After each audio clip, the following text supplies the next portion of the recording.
And now it's time for some English. I want to introduce you to an oxymoron. Oxymorons are basically pairs of words. When held together, they each have a totally opposite meaning, like clearly misunderstood, or cruel kindness, or good grief. How can grief be good, right? But it's used together. Good grief, this happened, kind of thing. Or larger half. How can one half be larger? Then you have some people saying, I need the original copy of this. How can you have an original copy, right? She's terribly good. Terribly and good are like totally opposite, but this makes sense.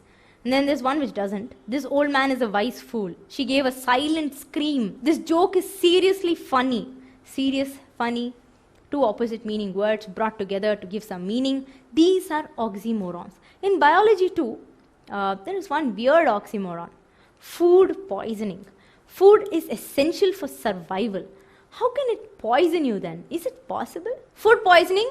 Yes, it's possible. Could be due to the consumption of food spoiled by some microorganisms. Microorganisms that grow on our food sometimes produce toxic substances, and these toxic substances can have effects ranging from a small, tiny stomachache to death. And there are two very well-known causes of food poisoning: Salmonella and Escherichia coli, called E. coli. Now, Salmonella is usually found in chickens and eggs that have been contaminated, and that anything that has been made using these contaminated chicken or eggs.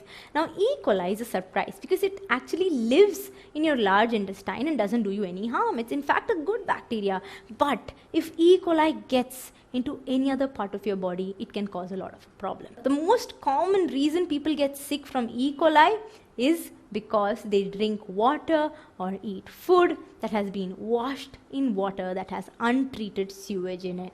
So E. coli is a good bacteria gone bad because it was just in the wrong place. So if you leave food out in the open, it will begin to rot. This is because bacteria likes tasty food too, like you, and will eat the food that you have left out and make lots more bacteria in the process. You have to be very, very careful, store food correctly, because if you eat food that contains bad bacteria, you will get food poisoning, which can make you very, very ill. You cannot always tell if your food does contain bacteria. Of course, it smells really bad, looks a little yucky, but sometimes though things can look a little less than perfect, they may be okay to eat. Like if a banana skin has spots on it, or a slice of apple cut out goes a little bit brown because it's left out in the air, they're all perfectly safe to have. You won't get sick. So good hygiene when you're buying, storing, preparing, cooking, eating food will make sure that you avoid getting bacteria on your food. Any small amount that does make it will be killed when you cook your food well. So it's also important to check the labels on the food cans before eating when you buy it from the stores to make sure that the expiry date has not passed. And also important to try and preserve food for as long as we possibly can. So I'm sure you're thinking of one solution: refrigeration. Because when you refrigerate food, you lower the temperature. That's what you basically do, right? You inhibit the growth of microbes. But refrigerating food is just one option, and it may not be the best option each time. So whether you believe it or not, it is possible to live without refrigeration. And long before the advent of home coolers and freezers, the problems of food storage and preservation had actually been solved. But this invaluable knowledge has been largely forgotten by our modern society. And there is a negative too, because the frozen food or refrigerated food doesn't last for longer than 3 months. It loses its flavor, appearance, and large portion of its nutritional values. And some edible food becomes actually horrible to taste. And so what if there's a power failure, right? A really long power failure. What would you do? You cannot use refrigeration. So what we're going to do now is we're going to go back in time. A time when there was no refrigerator, the time of our grandparents. So let's spend one day in their village with no electricity. Yes, it is possible to survive without electricity, and we are going to understand how. The only thing you're going to take along with you is this Samsung tablet. You will fall asleep now, and when you get up, you find yourself in your ancestral home. There is no TV, no jazzy smartphones. You find yourself in a charming remote village, completely in tune with nature. It's early in the morning and you can hear The sound of birds chirping outside. You get the nice smell of homemade parathas and pickle. While you eat that paratha and pickle, you wonder, how can pickle be kept for so long? You had the same yummy mango pickle last month. Grandma does this by pickling the pickle. What is pickling? Pickling is nothing but a process of preserving food in a very high acid solution, either by adding vinegar or naturally by means of something called fermentation. So microbes that spoil the food cannot grow in this high acid environment. So you achieve this state in two ways, by means of salt and by using vinegar. And when you use vinegar, you need to use salt as well. So salt is the main ingredient here in pickling. So pickling with salt actually falls into two categories. One is dry salt and one is brined salt. The dry salt method, you just combine dry salt with vegetables in quantities above just what you will add for seasoning. So that keeps it good going for some time. And now if you talk about the pickle, the liquid juices from the vegetables is pulled out, and this liquid combined with salt is what we call brine, a salty watery solution. And when this pre-made brine is made, the vegetable is placed in a combination of salt and water inside this brine. In both cases, the vegetables are going to be covered in brine for some amount of time, and in the submerged airless state below the brine, the vegetables ferment. And what is that? Nothing but a process by which the natural good bacteria in the food converts the sugar into something called lactic acid. Lactic acid is a natural preservative. So depending on the strength, microorganisms will not grow in lactic acid because it's an acid. Now pickling with vinegar is actually a much quicker process than pickling with salt. In vinegar pickling, the vegetable does not ferment. It's just rested for a short time in brine, and it's brought to boil in vinegar solution, packed into jars and then kept and preserved for a long time. Vinegar is nothing but acetic acid. So acetic acid brings up the acidity of the solution to a point where microorganisms cannot live in it. So acetic acid, by the way, is flavorless and it's colorless. Also, there is this oil in the pickle, okay, which you may see as a layer floating around. Is that important? Yes, it is. It prevents the spoilage because harmful microbes cannot live in this oily environment. Now, I'll ask you a question that you might have actually encountered. You never put a wet spoon into a pickle jar, right? Mom never allows you to do that. Why? Because this will add moisture to the pickle, and then one microbe which loves the wet and the damp. Which one is it? Fungus will tend to start growing, and then it will spoil the pickle. You take a walk by the lake and you pass by the fish market, and then you see the fishmonger covering some of the fish with dry salt. This is also called salting and is used to preserve fish and meat for a longer time because salt will prevent the growth of microbes. Salting is also used to preserve amla, raw mangoes, and tamarind as well.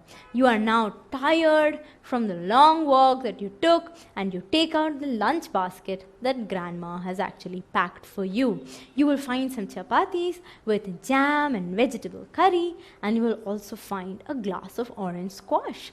Jams, jelly, squashes are all preserved by sugar.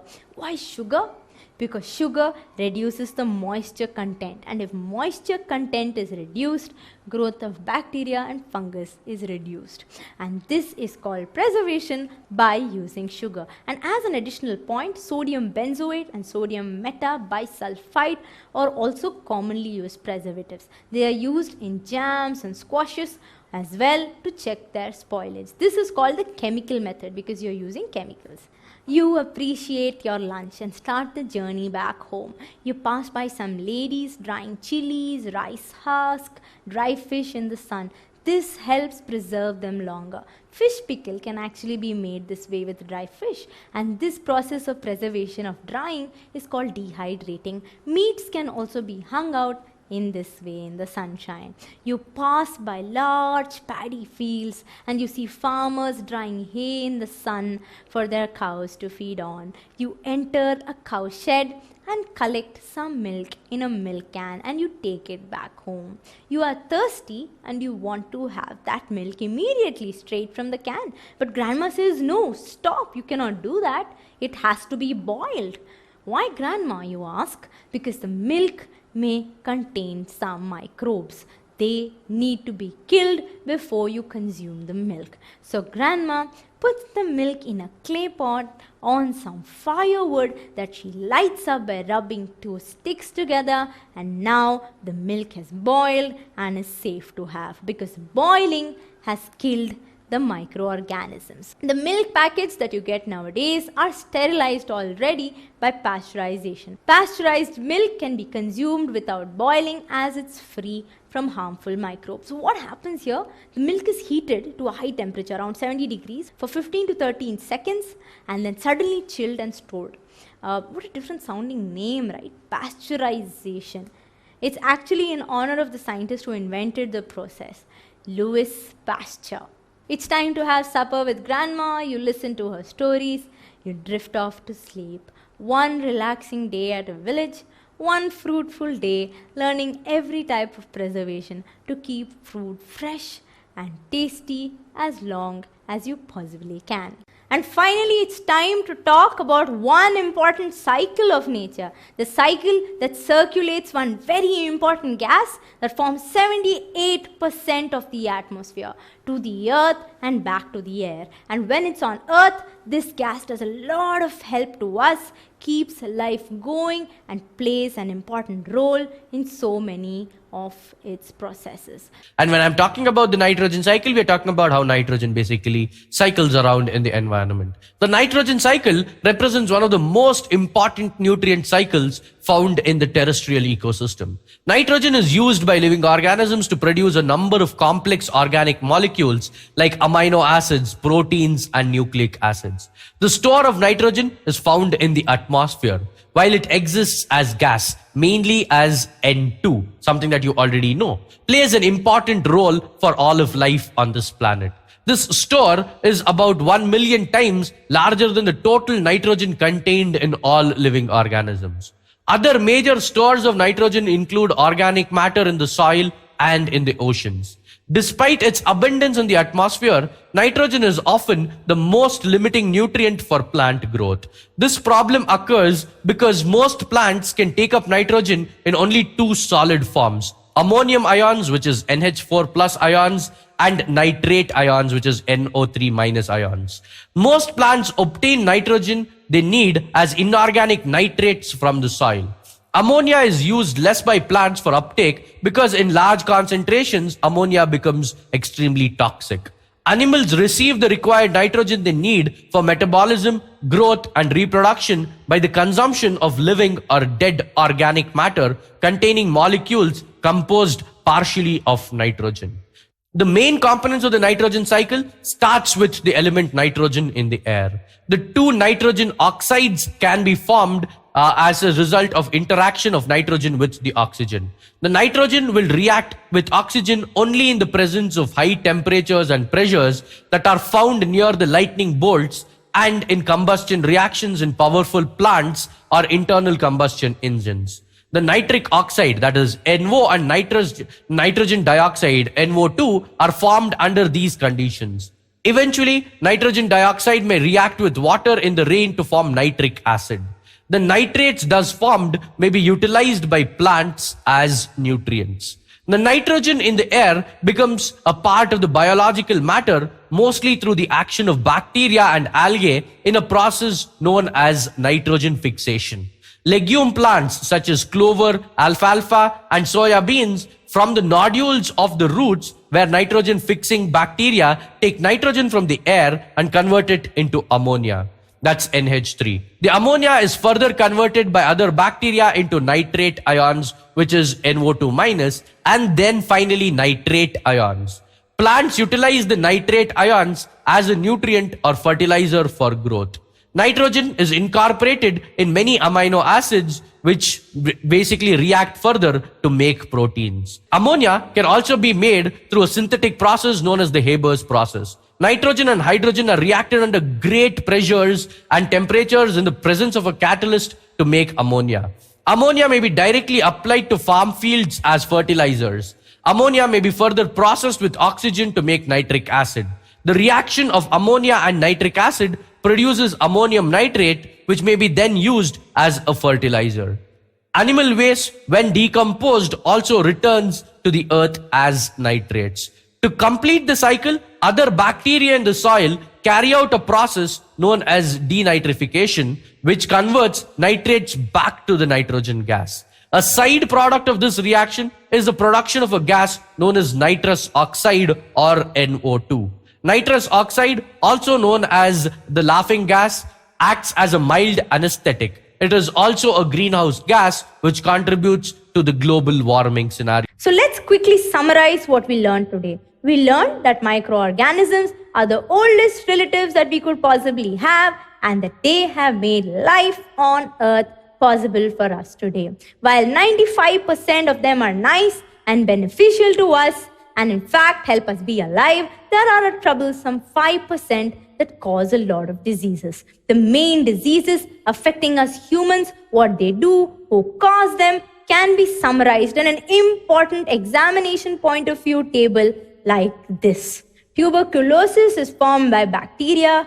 It spread through the air. Measles is caused by virus. Again, it spread through the air. Then you have chickenpox, which is also caused by a virus, which can spread if you touch the person who has it, or even through air. And then you have polio, which is also caused by a virus, and it's also spread again through air or water. So there are vaccines available for all of these, but then you need to keep the person who has it in isolation. And then you have cholera and typhoid, both which are caused by bacteria, and they spread through the water. So for this, you need to consume good drinking water and not allow water to accumulate around you. And then you have hepatitis B, which is again caused by a virus and it spread through water.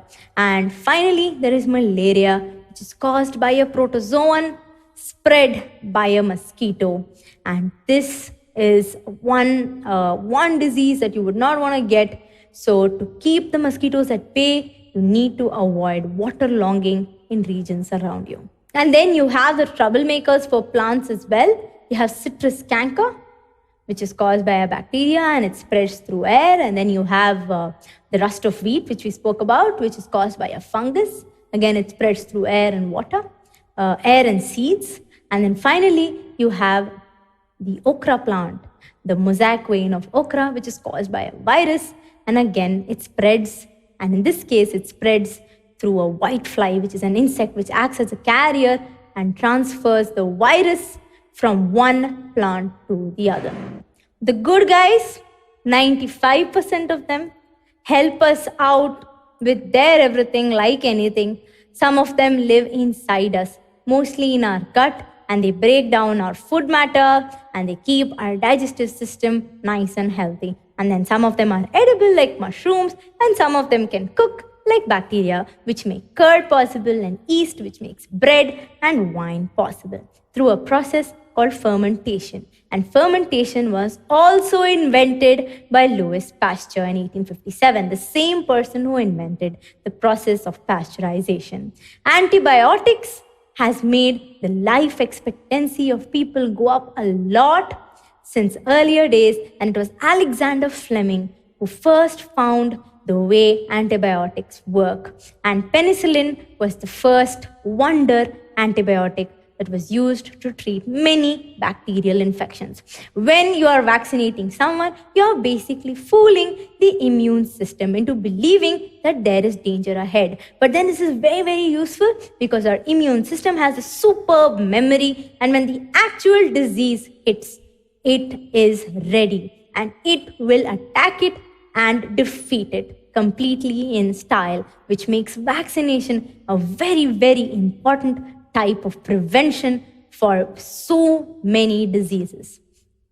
Food poisoning is possible when bad bacteria and bad fungi go really bad and release deadly toxins that can even kill us. So preservation becomes really important. We can preserve by salting, pickling, using sugar, dehydrating, using oil, using vinegar, using chemicals, and also by boiling and pasteurization. And then there is this awesome bacteria that helps fix the nitrogen in the air and then uses it to decompose, make a lot of life on Earth actually possible.